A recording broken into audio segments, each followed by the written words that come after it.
이 시간은 내기를 살펴보겠습니다.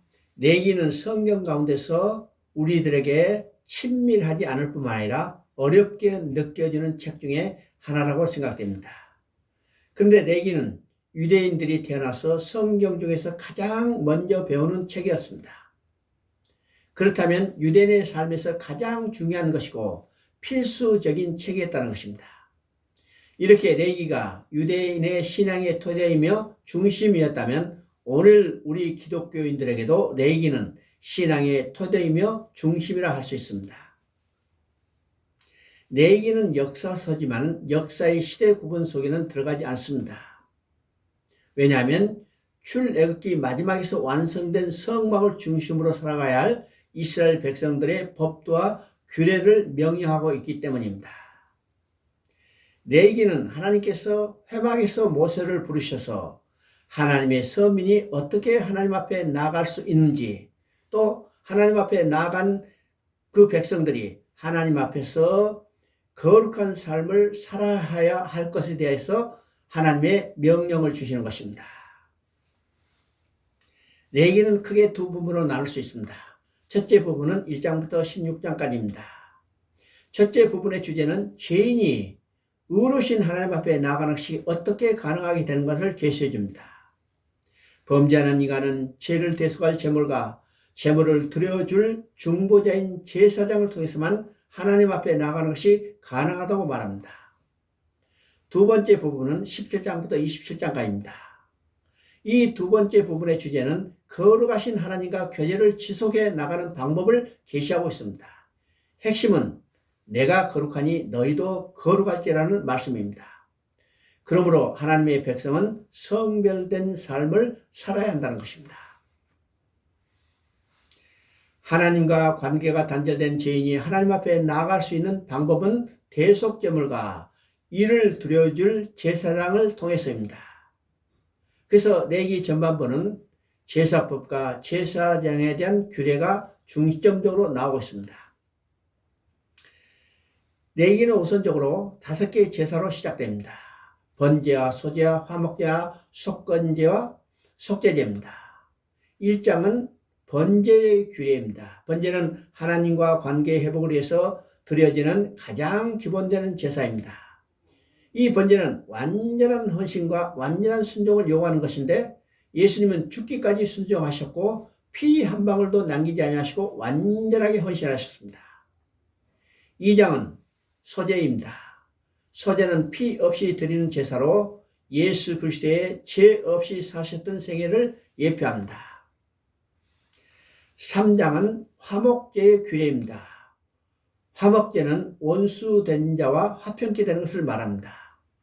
하나님은 예수 그리스도를 화목제물로 세우셨고 그의 죽으심으로 말미암아 원수되었던 우리들이 하나님과 화목하게 되었습니다. 4장은 속죄제의 규례입니다. 속죄제는 죄에 대한 책임을 지는 것입니다. 죄에 대한 벌을 받는 것입니다. 예수님은 우리를 위해서 십자가에서 대속제물이 되셨습니다. 5장은 속건제의 규례입니다. 속건제는 다른 사람의 재물에 손해를 입혔거나 하나님의 성물을 범했거나 또는 정신적인 피해를 입혔다면 이를 보상해 주는 제사입니다. 예수님은 하나님 앞에 속건제물로 드려졌습니다. 이 제사는 하나님 앞에 나아가는 길을 보여주는 것입니다. 그런데 이 5개 제사는 독립된 제사가 아닙니다.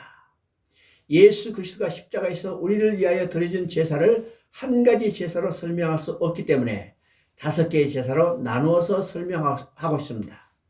그러면 죄인이 하나님 앞에 나아가는 길은 이 제사를 통해서 나아갈 수 있다면 이 5개의 제사를 합쳐야 예수 그리스도의 십자가의 제사를 올바로 설명할 수 있다는 것은 오직 죄인인 인간이 하나님 앞에 나아갈 수 있는 유일한 길은 예수 그리스도의 십자가를 통하는 길뿐이라는 것입니다.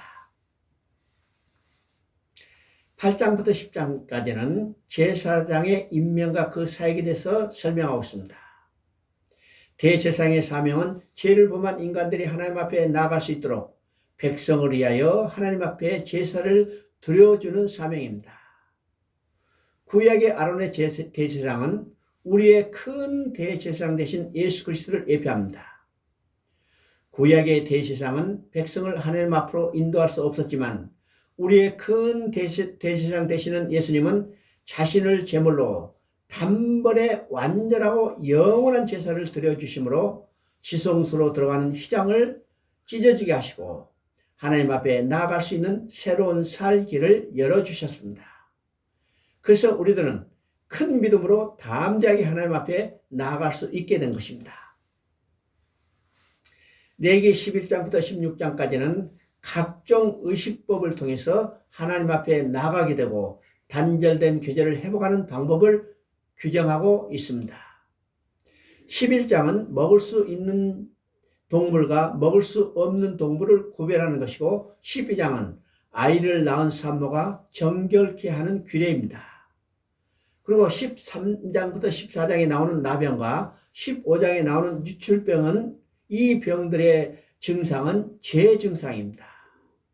인간의 죄로 말미암아 타락했기 때문에 나타난 증상들로 이 증상들을 처리하지 않으면 하나님 앞에 나아갈 수 없기 때문에 이것을 처리하는 규례를 설명하고 있습니다. 레위기 16장은 대속죄에 관한 규례인데 이 16장은 레위기의 핵심장입니다. 왜냐하면 이 대속죄일에 이스라엘 백성 전체를 위한 속죄제를 드리고 죄 사함을 받아야 하기 때문입니다. 대속죄일은 대제사장이 두 가지 일을 합니다. 첫째는 짐승의 피를 가지고 지성소에 들어가서 그 피를 속죄소 위와 속죄소 앞에 뿌리라고 말합니다. 이것은 뿌려진 피를 통해서 보실 때 죄를 용서해 주시겠다는 것입니다. 두 번째는 아사셀 염소입니다. 아사셀 염소는 대제사장이 백성을 대표해서 염소에 안수를 합니다.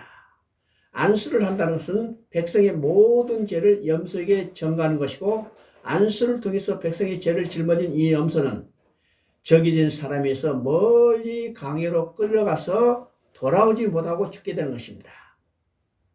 이 아사셀 염소는 우리의 죄를 짊어지고 가는 어린 양 되신 예수 그리스도에 대한 그림자였습니다.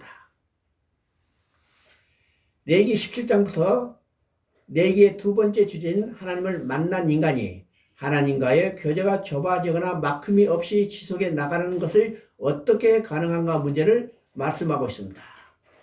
곧 어떻게 정결한 삶을 살아야 할 것인가에 대한 규례입니다. 레위기 18장부터 22장까지는 성적인 범죄, 이스라엘 백성들의 종교적 사회적 의무, 제사장의 성결 규정, 성물과 헌물에 대한 규례입니다. 그리고 23장부터 25장까지는 이스라엘 백성들, 곧 하나님의 백성이 지켜야 할 절기에 대한 많은 규례를 말하고 있습니다. 먼저 우리가 알아야 할 것은 이스라엘 백성이 지키는 모든 날과 절기는 예수 그리스도에 있어 성취될 것을 예표하고 있다는 것입니다. 23장에는 안식일과 유월절, 무교절, 초실절, 오순절, 나팔절, 대속죄일, 초막절 등 7절기가 나옵니다. 이 절기는 유월절로 시작해서 초막절로 마치는 순서입니다. 이는 유월절 구속으로 시작해서 초막절이라는 그리스도의 제물로 끝나고 있는 구조입니다. 이는 창세로부터 시작해서 계시록까지 그리스도의 초림으로부터 시작해서 재림까지 하나님께서 이루시려는 하나님의 나라 건설의 공정이라고 말할 수 있습니다. 26장에서는 율법에 대해서 순종하면 받을 축복과 불순종할 때 받을 저주를 규정하므로 율법 준수를 강조하고 있습니다. 27장은 각종 선에 대한 규례입니다.